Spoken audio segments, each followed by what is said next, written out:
하나님의 말씀은 사도행전 7장 59절부터 60절입니다.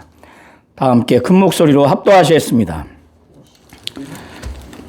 그들이 돌로 스데반을 치니 스데반이 부르짖어 이르되 주 예수여 내 영혼을 받으시옵소서 하고 무릎을 꿇고 크게 불러 이르되 주여 이 죄를 그들에게 돌리지 마옵소서. 이 말을 하고 자니라. 아멘.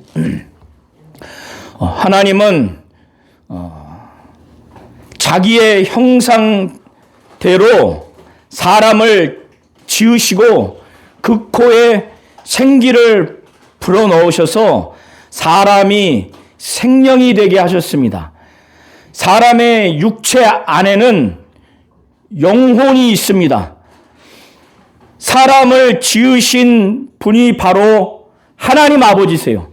창세기 1장 26절 7절과 창세기 2장 7절을 통해서 우리가 하나님께서 흙으로 사람을 지으시되 이 인간만은 하나님의 형상을 따라서 사람을 창조하셨어요. 그래서 사람의 형상은 하나님의 형상을 그대로 닮은 겁니다.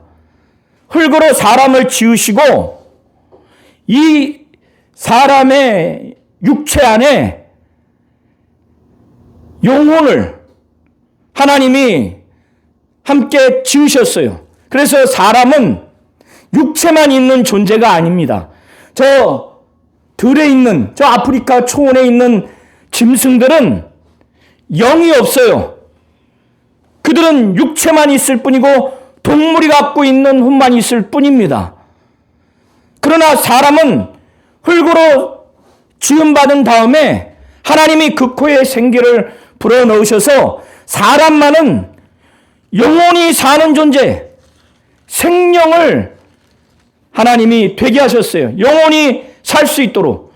그래서 이 육체에 사는 그 기간은 사람에 따라서 때로는 70년 또 80년 길게는 100세 넘어서까지 사는 분이 있지만은 그것은 모든 육체가 다 연한이 있는 겁니다. 그러면 이 육체는 어디로 가느냐? 흙에서 왔기 때문에 흙으로 돌아가는 것이 바로 이 사람의 육체예요. 그러면 이 육체가 흙으로 지음을 받았기 때문에 죽으면 모두가 다 흙으로 가게 돼 있어요. 그러면 사람의 영혼은 어디로부터 와서 어디로부터 가는가? 이거를 성경은 분명히 말해주고 있습니다. 제가 창세기 1장 26절과 27절을 제가 읽을 테니까 잘 들어보시기 바랍니다. 창세기 1장 1장에 하나님은 태초에 하늘과 땅을 창조하셨어요. 하나님이 천지 만물, 인간을 지으셨다고 하는 창조주 하나님이라고 하는 이 사실을 하나님은 먼저 믿기를 바라는 거예요. 우리가 가만히 생각해 보세요. 사람의 아무리 뛰어난 사람이 수천만이 모였다 할지라도 사람 한 사람을 만들 수 있는가? 사람 한 사람뿐만 아니라 사람의 갖고 있는 지체 어느 하나라도 아무리 인공적으로 만든다 할지라도 똑같은 체질로 만들 수가 없어요. 왜 그런지 아십니까? 그건 바로 하나님의 영역이기 때문에 절대로 만들 수가 없습니다. 세계적인 석학 수억 명이 모여도 만들 수가 없어요. 그들이 인공적으로 유전적으로 뭔가를 만들려고 한다 했을 때는 이미 하나님이 창조한 기초 위에서 의학적으로 그것을 변형시키거나 그 이후에 어떤 것을 가공할 수는 있을지언정 아예 없는데 새로운 것을 만들 수 있는 능력이 인간에게는 없는 겁니다. 그래서 하나님에 대해서 하나님은 바로 천지와 만물을 창조하신 분이라는 것, 창세기 1장과 2장을 통해서 우리 성도님들이 잘 보셔야 할 것은 첫날부터 여섯째 날까지 하나님이 우리가 지금 눈으로 보고 이 사람의 오감으로 또 오감으로 느낄 수 있는 모든 것들을 하나님이 지으셨어요. 우주선을 타고 저 우주를 나가보면은 이 땅에서는 볼 수 없는 그 은하계, 그 모든 것들을 하나님이 만드셨어요. 태양을 누가 만듭니까? 어떤 인간이 만듭니까? 그 근처조차도 지구가 조금이라도 몇 킬로라도 가까이 있으면 지구는 멸망할 수밖에 없이 어마어마하게 뜨거운데 그걸 누가 만들어요? 누가 만듭니까? 창세기 1장 26절에 27절에 하나님이 이르시되 우리의 형상을 따라 우리의 모양대로 우리가 사람을 만들고 그들로 바다의 물고기와 하늘의 새와 가축과 온 땅과 땅에 기는 모든 것을 다스리게 하자 하시고, 우리가 무슨 능력이 있습니까? 그러나 사자와 호랑이와 하마와 이 모든 것들을 인간들이 다스리지 않습니까? 이거 왜 다스리죠? 하나님이 이미 질서를 그렇게 만들었기 때문에 다스린 겁니다. 저 동물을 시험하는 TV 그 프로그램을 보니까 동물들이 가장 무서워하는 소리가 뭔지 아십니까? 사자의 소리도 무서워요.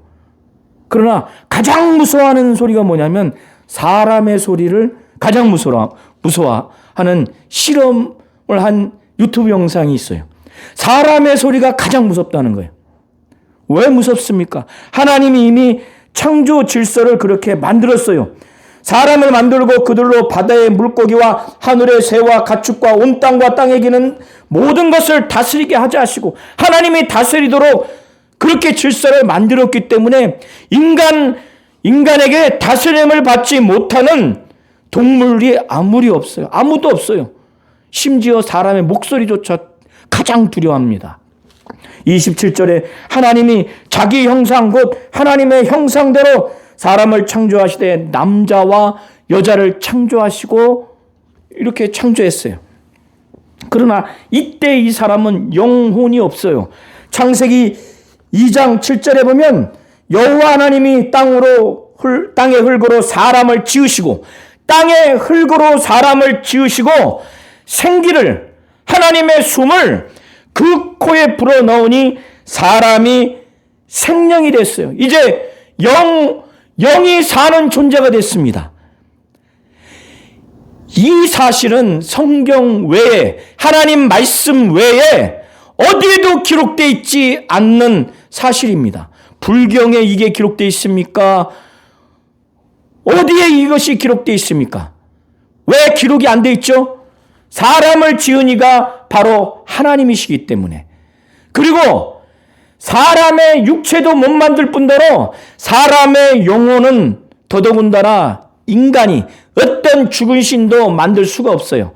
하나님만이 사람의 육체를 흙으로 지으시고 하나님의 생기로 사람 육체 안에 있는 영혼을 만들었기 때문에 하나님도 인정하지 않는, 또 사람의 영혼도 인정하지 않는, 또 사람의 영혼을 하나님이 만들었다고 하는 것도 인정하지 않는 불경에 무슨 이런 사실이 기록되어 있겠습니까? 이 세상의 신들은 영적으로 다 죽었어요.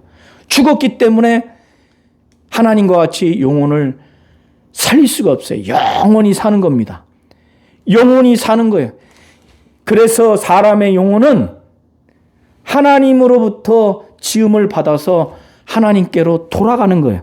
저 하늘나라로 가는 겁니다. 이 육체는 이 땅에서 하나님이 지으셨기 때문에 아무리 건강하고 똑똑하더라도 모두가 똑같이 화장을 하고 나면 한 줌의 흙의 요소로 돼서 흙으로 돌아가는 겁니다. 그러면 우리 영혼은 하나님이 하나님의 생기로 지으셨기 때문에 저 하늘나라, 땅으로 돌아가는 것이 아니라 하늘나라, 영원한 저 하늘나라, 하나님 계신 곳에 가는 거예요. 그런데 이 영혼은 영원히 사는 존재입니다. 이 육체는 한시적이에요. 영혼은 영원히 살아요. 하나님은 하나님이 지었기 때문에 하늘에 계신 하나님 앞에 모든 영혼이 그곳에 있기를 바라요. 구원받기를 바라는 거예요. 그런데 이 사람의 영혼의 운명이 모두가 그렇게 되는 게 아니에요.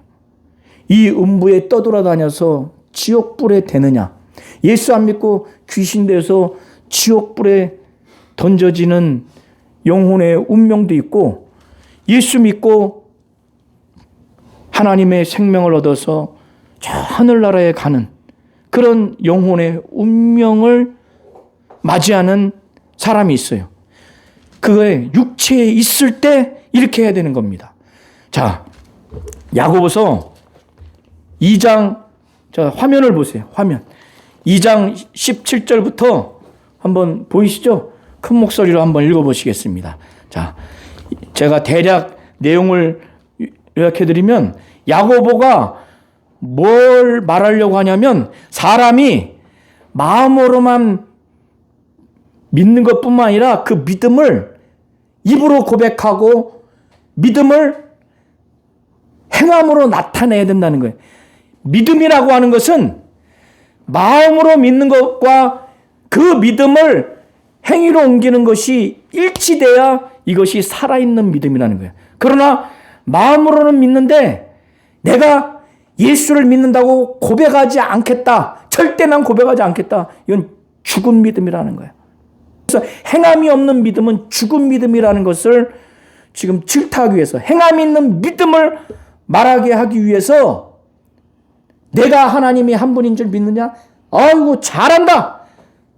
그러나 그런 믿음은 귀신도 갖고 있다는 거예요. 여기서의 귀신은 예수 안 믿고 죽은 사람의 영혼이 아직 최종 심판받기 전에 이 세상은 영적으로 음부입니다. 음부에 떠돌아다녀서 돼지 육체 안에 들어오기도 하고 사람 육체 안에도 들어옵니다.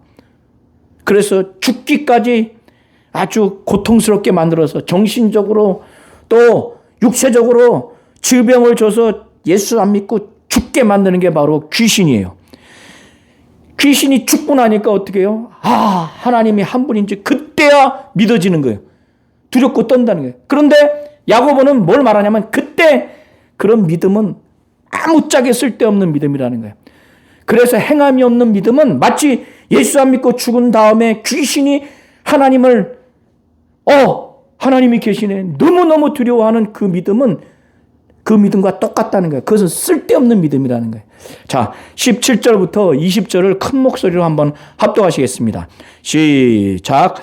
이와 같이 행함이 없는 믿음은 그 자체가 죽은 것이라. 어떤 사람은 말하기를 너는 믿음이 있고 나는 행함이 있으니 행함이 없는 내 믿음을 내게 보이라. 나는 행함으로 내 믿음을 내게 보이리라 하리라. 내가 하나님은 한 분이신 줄 믿느냐? 잘 아는도다. 귀신들도 믿고 떠느니라. 아, 허탄한 사람아, 행함이 없는 믿음이 헛것인 줄을 알고자 하느냐? 네. 반드시 믿음이라고 하는 것은 마음으로 내가 하나님의 말씀을 믿습니다. 예수가 하나님이고 하나님의 아들인 걸 믿습니다. 구원자라는 걸 믿습니다. 그럼 그 마음으로만 믿는 것에 머물러 있으면 그것은 헛된 거라는 거예요. 반드시 내가 말씀을 믿으면 그것을 행해야 한다고 말한 겁니다. 행함이 없는 믿음은 그 자체가 죽은 것이라는 거예요. 이런 믿음은 귀신도 갖고 있다는 거예요. 내가 하나님이 한 분인 줄 믿느냐? 잘 아는도다. 귀신들도 믿고 떤다는 거예요. 예수 믿지 않고 이 육체를 떠난 그 영혼은 귀신이, 바로 그게 귀신이에요.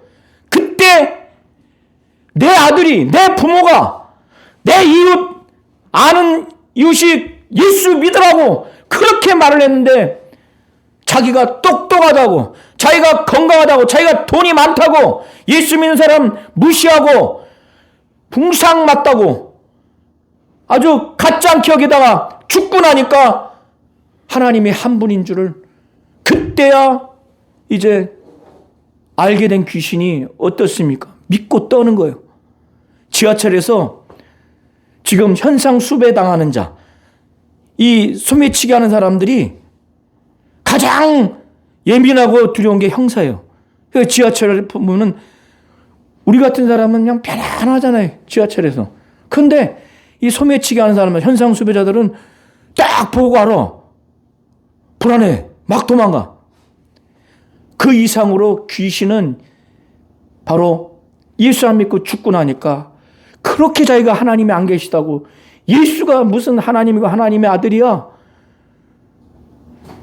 그렇게 자기가 고집 부리고 무시하다가 죽고 나니까 하나님의 한 분인 줄을 그때 알게 되는 거예요. 모든 인간은 죽고 나면은 하나님이 계시다는 걸 알게 되는 겁니다. 그런데 그때 믿고 얼마나 두려운지 벌벌벌 떠는 거예요. 지옥 가야 돼요, 이제. 지옥 가는 겁니다. 이때 이 귀신과 같은 믿음은 아무 소용이 없어요. 그때 그 귀신은 하나님이 살아계시다고 하는 걸 너무 잘 알지만 이미 그때는 늦었어. 끝난 거예요. 그래서 이 귀신과 같은 믿음이 죽은 믿음이라는 거예요. 행함이 없는 믿음은 바로 죽은 믿음이다. 자, 그 다음 야고보서 2장 26절을 한번 읽어보세요. 큰 목소리로. 자, 시작. 영혼 없는 몸이 죽은 것 같이 행함이 없는 믿음은 죽은 것이니라. 예, 다시 한번 큰 목소리로 읽어보겠습니다. 시작. 영혼 없는 몸이 죽은 것 같이 행함이 없는 믿음은 죽은 것이니라. 예. 행함이 없는 믿음은 자랑하지 마세요. 죽은 거예요. 아무짝에 쓸모가 없는 거예요. 영혼이 없는 몸이 죽은 것 같이. 사람의 죽음을 생물학적으로 의사들이 어떻게 논의를 하느냐? 뇌가 멈추면 죽은 거다. 심장이 멈추면 죽은 거다. 맥박이 멈추면 죽은 거다. 생물학적인 죽음을 의학자들이 그렇게 말합니다. 다 맞는 말이에요. 맞는 말일 수 있어요. 그러나 하나님이, 이 야고보가 말하기를 영적으로 사람의 죽음은 무엇이냐? 이 몸 안에 영혼이 없으면 그건 바로 죽는 겁니다. 오로지 사람의 육체 안에 영혼을 거기서 취하는 것은 바로 하나님뿐이에요. 하나님이 저와 우리 모든 성도님들 육체 안에 오늘 여기까지 너는 목회를 해라. 너는 여기까지 신앙생활을 해라. 너는 여기까지 목양을 해라 하고 어느 순간에 저와 우리 모든 성도님들을 이제 우리 육체 안에 영혼을 하나님이 데려갈 때가 있어요. 그때가 바로 죽음이에요. 그러나 누구는 그 죽음이 비참한 죽음을 맞이할 것이고, 누구는 정말 최고의 영광스러운 죽음에 이르게 될 겁니다. 자, 이미 예수께서도 자신이 십자가에 못 박혀 피 흘려 죽으실 때 잘 보세요. 예수가 말씀하시고 예수를 통해서 일어난 모든 것들은 사실이에요. 더더군다나 예수가 죽음 앞에 저와 우리 모든 성도님들에게 거짓을 말하려고 했겠습니까? 이 세상에서도 부모가 자식들에게 혹 잘못한 일이 있다 할지라도, 아무리 악한 부모라 할지라도 자식에게는 좋은 걸 주려고 하는 것이 바로 부모예요. 그래서 성경에는 하나님께 막 간구하라고 하는 비유를 예수께서 들기를, 아버지가 떡 대신 돌을 주거나 또 생선 대신 뱀 먹어라, 이렇게 하는 아버지가 없다가 할 정도로, 아무리 악한 아버지라 할지라도 자식에게 좋은 걸 줄 줄 알거든 하물며 구하는 자에게 좋은 것, 성령을 주시지 않겠느냐, 예수께서 이렇게 말씀을 하셨어요. 육신의 부모도 죽기 전에 유언을 합니다. 죽음 앞에 사람은 두 가지가 정말 숨길 수 없이 나타나요. 곧 이 육신의 질병 가운데 질병을 갖고 죽음을 맞이하는 그 분은 그 고통을 숨길 수가 없고, 또 그 죽음에 임박한 그 부모가 자기 자손들에게 진실을 말하려고 하는 유언을 해요. 재산을 나누든지 아니면 내가 이렇게 해다오. 그래서 어떤 부모는 내가 죽더라도 꼭 교회는 나가라. 그리고 이 교회는 결코 떠나지 말라. 그 유언을 받고 나서 믿음이 없는 자식들도 나중에 교회를 나오게 되고 이 교회를 홧김에 떠나지도 않는 게 바로 부모의 죽음 앞에 그 유언을 귀하게 여기기 때문에 그렇습니다.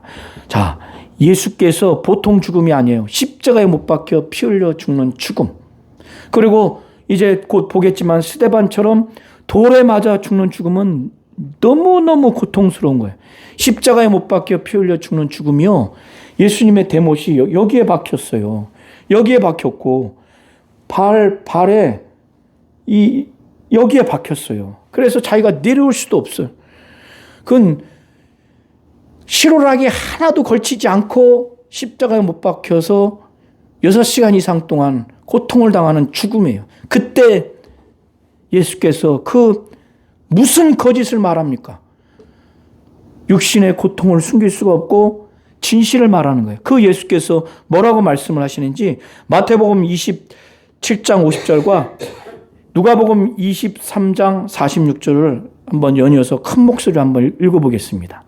그래서 정말 우리 육체 안에 영혼이 있다는 것, 예수께서 자기 안에 영혼이 있다는 것을 지금 그걸 가르쳐 주려고 말하는 것이 아닌데 본능적으로 나온 거예요. 아버지께 내 영혼을 정말 부탁하나이다. 이게 지금 마태복음 27장과 누가복음 23장은 동일한 장면에서 나오는 그 예수의 그 절규예요.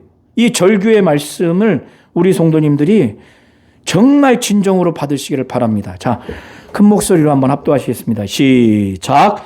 예수께서 다시 크게 소리 지르시고 영혼이 떠나시니라. 예수께서 큰 소리로 불러 이르시되 아버지 내 영혼을 아버지 손에 부탁하나이다 하고 이 말씀을 하신 후 숨지시니라. 아멘. 아까 야고보서 2장 26절에 영혼이 없는 몸이 죽은 것 같이 행함이 없는 믿음이 죽은 것이라고 그랬죠. 사람의 죽음은 육체 안에 영혼이 없으면 그게 바로 죽는 겁니다. 아무리 그 육신이 고통이 크게 달한다 할지라도 하나님이 그 환자의 영혼을 취하지 않으면 계속 살게 돼 있어요. 자, 예수께서 십자가에 못 박혀 피 흘려 돌아가시기 전에 얼마나 고통스러운지 크게 소리 지르시고 내 영혼을 아버지 손에 부탁하나이다. 예수는 이 땅에 말씀이 육신이 되어 오셨어요. 그 예수의 육체 안에도 예수의 영혼이 있는 겁니다. 이제 그가 숨지기 전에 내 영혼을 아버지 손에 부탁하나이다. 사람의 영혼은 오직 하나님 아버지와 주 예수만이 받아주실 수가 있어요. 하늘에 계신 하나님 아버지만. 예수는 자기의 영혼마저 자기 스스로 어찌할 수 없기에 아버지 손에 부탁한 거예요. 죽음에 임박하는 순간 예수의 본질이 영혼이라고 하는 것이 그대로 드러나는 거예요. 그러니까 영혼이 27장 6절에 영혼이 떠났죠. 어디서 떠나요? 사람의 육체 안에서 떠나는 거예요. 그걸 뭐라고 그래요? 이 말씀을 하신 후에 숨졌어요. 이게 바로 죽은 거예요. 영혼이 떠나가는 겁니다. 우리 성도님들 육체 안에 영혼이 있다고 인정을 해야 왜 예수를 믿어야 되는지, 우리의 영혼이 어디를 가야 되는지 이걸 알 수가 있는 거예요. 그래서 왜 예배를 해야 되는지, 왜 교회를 다녀야 되는지 이해할 수가 있는 겁니다. 그러지 않으면 종교 생활을 할 수밖에 없어요. 자, 예수께서 형제들이 재산 문제 때문에 한 형제가 예수께 왔어요. 예수님, 내 형도로 나와 재산을 좀 나눌 수 있도록 그렇게 해달라고 그러니까 예수께서 누가 나를 너희 가운데 재판관이나 물건 나누는 자로 세웠느냐? 그래서 탐심을 물리치라고 그래요. 탐심을 물리치라고 하면서 하나의 비유로 말씀을 해요. 사람이 갖고 있는 그 재산이 많고 적은 것으로 인해서 생명이 많고 적고의 문제가 아니다. 그래서 비유를 말을 하는데 이 농부가 밭에 소출이 많아요. 많다 보니까 기존에 있는 창고에다가 그걸 다 쌓아둘 수가 없어요. 그래서 고민하는 거예요. 밭에 소출이 많으니까 기존에 있는 그 창고를 헐고 다시 큰 창고를 짓자. 그래서 모든 그 소출을 거기다 넣고 물건도 넣자. 그리고 그가 스스로 말하는 거예요. 내 영혼아, 여러 해 쓸 물건을 많이 쌓아두었으니 평안히 쉬고 먹고 마시고 즐거워하라. 그때 예수께서 말씀하는 거예요. 하나님은 이르시되 어리석은 자여, 오늘 밤에 내 영혼을 도로 찾으리니 그러면 내 준비한 것이 누구의 것이 되겠느냐.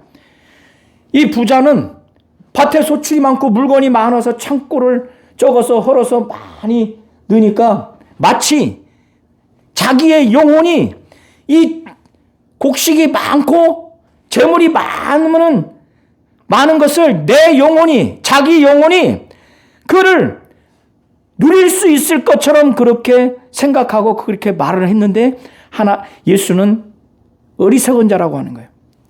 하나님은 이르시되 어리석은 자여, 오늘 밤에 내 영혼을 도로 찾으리니 그러면 내 준비한 것이 누구의 것이 되겠느냐.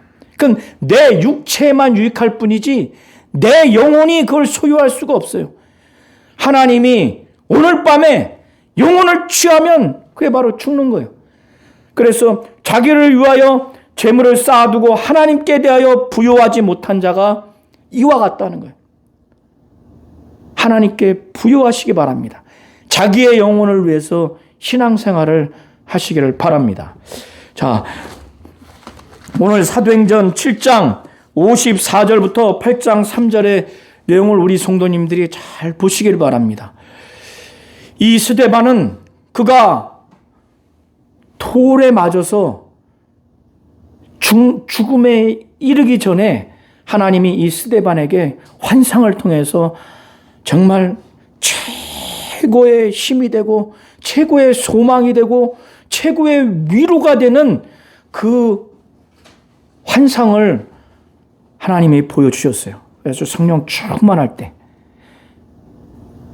우리 성도님들이 이 스데반과 같이 환상을 보지 못한다 할지라도 우리는 스데반의 가장 고통스러운 이 순교의 장면을 통해서 스데반이 그 죽음 앞에 고백한 것이 정말 사실이라는 것. 그가 지금 돌에 맞아서 죽는 순간 피를 흘리는 것을 감출 수가 없고 육신의 고통을 감출 수가 없을 뿐만 아니라 그가 지금 환상 중에 본 이 사실을 고백하고 그걸 가지고 진실을 말하는 것을 우리 성도님들이 잘 아셔서 신앙생활을 잘 하시기를 예수의 이름으로 축원합니다. 아멘. 자, 스데반이 이스라엘 공회원들을 향해서 너희 민족은 아브라함부터 이 솔로몬에 이르기까지 모든 사람들이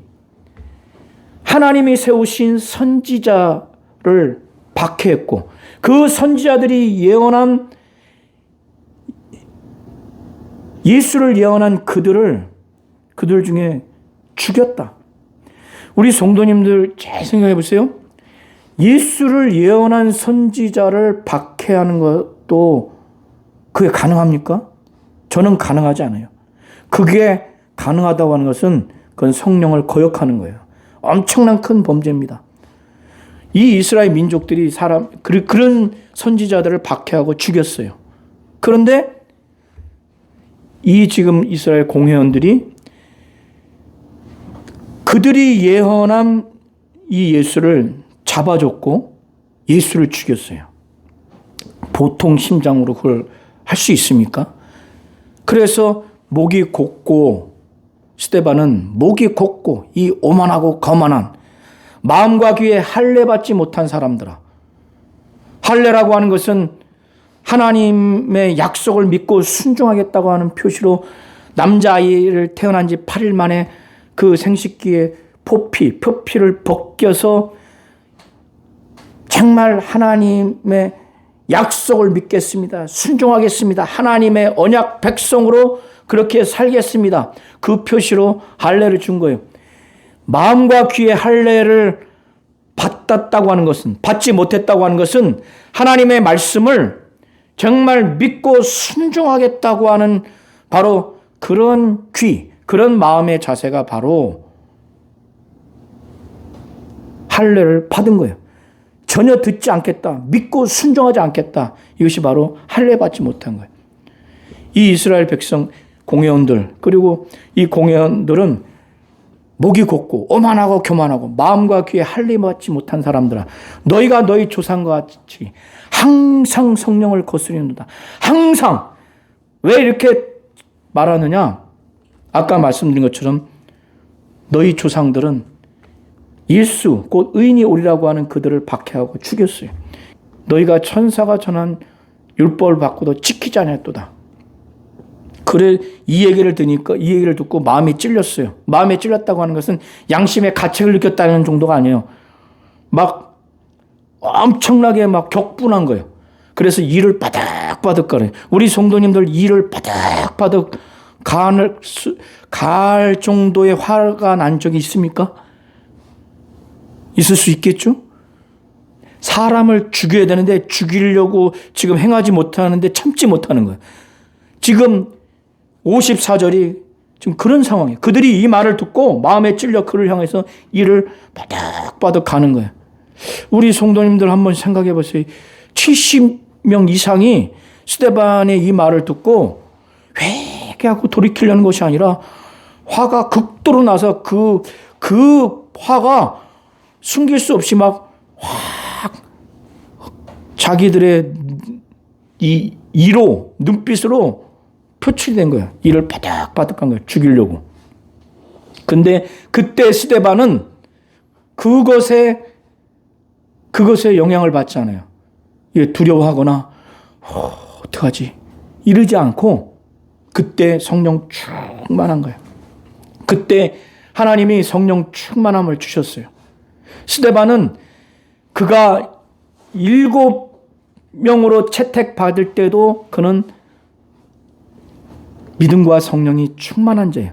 이때뿐만 아니라 평소에 우리 성도님들 뿐만 아니라 저와 우리 모든 성도님들은 평소에 성령 충만한 그런 신앙생활 하시기를 바라고 하나님으로부터 하나님 나와 내 가정에 늘 성령 충만하게 하세요. 성령 충만케 해달라고. 우리는 언제 하나님이 우리를 부르실지 몰라요. 그러니까 죽음 이후에 하나님을 뵐 준비를 하시라는 거예요. 준비를.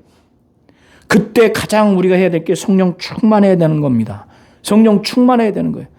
스데반이 그때 그 죽음의 공포에 의식하거나 거기에 영향받지 않냐고 성령 충만함을 하나님이 주셨어요. 성령 충만함을 주시니까 어떻게 됩니까? 갑자기 스데반이 하나님이 성령 충만하게 하셔서 영안이 열리도록 환상을 보도록 하셨는데 하늘이 쭉 열려서 그가 지금까지 믿어왔던 하나님, 그리고 지금까지 그가 하나님 보좌 우편에 계시다고 하는 그 예수가 한 환상 가운데 영안으로 한 번에 딱 보인 거예요.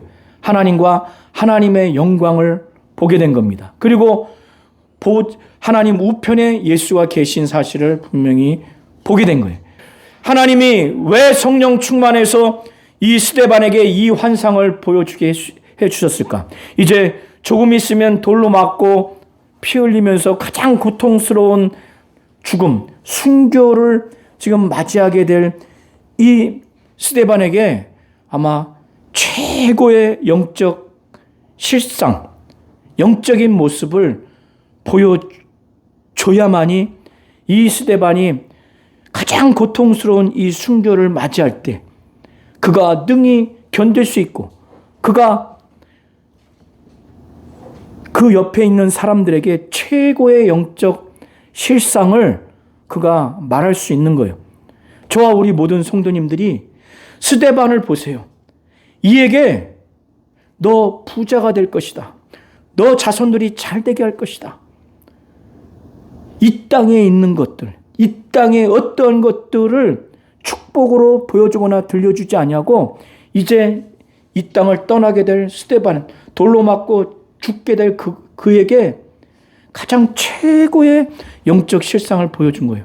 환상으로. 하나님과 하나님의 영광을. 그리고 하나님 우편에 있는 예수가 서 계신 것.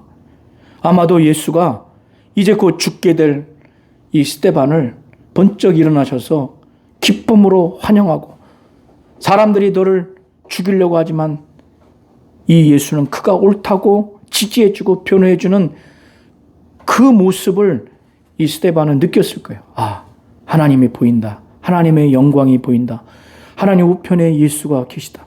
스데반은 거기를 막 가고 싶어 했을 거예요. 너무 사랑하는 마음. 그가 사도들을 통해서 성경 배웠고 성경을 통해서 배웠던 그 모든 것들이 죽기 직전에 환상을 통해서 보인 거예요.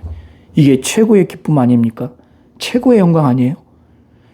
지금 스데반은 가장 마지막에 최고의 신앙 생활을 마치는데 그 최고의 신앙 생활을 할 수 있는 게 뭐예요? 하나님을 본 거예요. 하나님의 영광을 본 거예요. 하나님 우편에 예수가 서 계신 거. 예수의 그 환상 중에 눈빛, 표정 보면서 위로가 되고 힘이 되고 그때 뭐예요? 자기 육체가 뒷전인 거예요. 자기 영혼이 자기의 본질이라고 하는 걸 느끼는 겁니다. 자식 앞에 서 있으면 내가 누구라는 걸 느껴요? 부모. 부모 앞에 뭐예요? 나는 자식이라는 거. 죽음 앞에 하나님과 주 예수 앞에 이 스데반은 자기의 본질이 영혼이라고 하는 것이 다 느끼는 거예요. 그래서 59절에 한번 보시기 바랍니다. 59절 60절을 한번 큰 목소리로 다시 한번 읽겠습니다. 자, 시작. 그들이 돌로 스데반이 부르짖어 이르되 주 예수여 내 영혼을 받으시옵소서 하고 물을 끓고 크게 불러 이르되 주여 이 죄를 그들에게 돌리지 마옵소서 이 말을 하고 자니라. 예. 스데반이 큰 목소리로, 왜냐하면 지금 돌로 맞고 지금 거의 죽어가기 직전에 말하는 거예요. 예수도 죽기 직전에 내 영혼을 아버지 손에 부탁하나이다 하죠. 자기의 본질이 영혼이에요. 스데반도 지금 피 흘려 죽어가고 있어서 이제 쓰러지기 전에 말한 게 큰 목소리로 막 부르짖어서 주 예수여 내 영혼을 받으시옵소서. 주 예수여. 스데반이 자기 육체가 아니에요. 자기 영혼이 본질이라는 걸 알고 주 예수여 내 영혼을 받으시옵소서. 우리의 영혼을 하나님이 받으시고 주 예수가 받도록 그렇게 예수를 믿고 예수 믿어도 성령 충만한 신앙생활을 하셔야 됩니다. 스데반이 이제 쓰러지면서 무릎 꿇고 마지막 자기의 문제는 지금 아무런 문제가 없어요. 내 영혼을 주 예수가 받으실 것을 믿고 기도하는 거예요. 주 예수요 내 영혼을 받으시옵소서. 그러나 자기를 죽이는 이 사람들의 이 죄, 이 엄청난 죄를 지금 아주 무릎 꿇고 크게 불러 기도하는 거예요. 주여 이 죄를 그들에게 돌리지 마옵소서. 이 말을 하고 잡니다. 남아있는 사람들의 문제는 뭐냐? 죄의 문제예요. 죄의 문제. 왜 스데반이 자기 주 예수여 내 영혼을 받으시옵소서 하고 죽으면 끝인데 남아있는 이들의 영혼이 불쌍한 거예요. 자기를 죽이는 죄, 그들의 죄를 그들에게 돌리지 말라고 하면서 자기는 죽습니다. 그게 바로 이 말을 하고 잔다고 하는 거예요. 스데반이 왜 돌로 맞아 죽었느냐?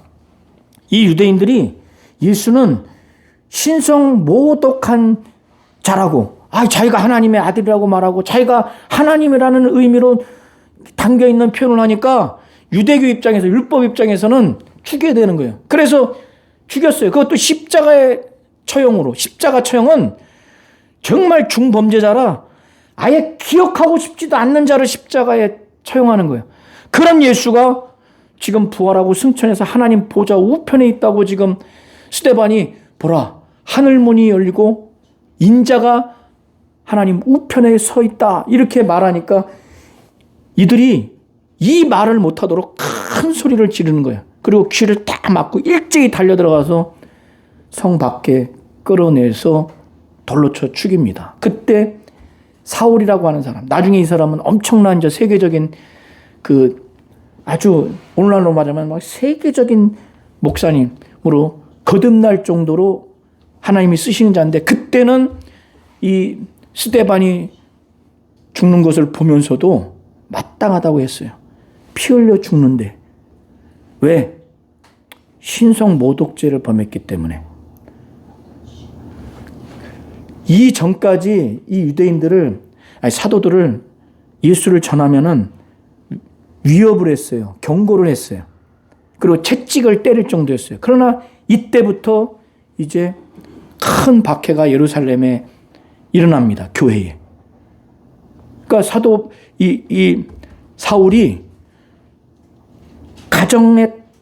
가정에 들어가서 남녀를 다 끄집어내서 옥에 갇혀요. 그리고 얼마나 핍박이 있었던지 예루살렘에 있는 사도 외에는 전부 다 사마리아나 유대 지역으로 다 도망갔어요. 이들이 믿음을 부인한 것이 아니라 이제 8장 이후에 보면은 하나님이 사마리아와 땅끝까지 이르러 내 증인 되리라고 하는 이 말씀이 이루어지도록 그렇게 한 겁니다. 이 스데반이 죽었으니 경건한 사람들이 장례를 치러서 엉엉 울었습니다. 예루살렘 지역에 사도들 외에는 이 핍박이 너무 심해서 육신의 눈으로 볼 때는 너무 비참하게 됐어요.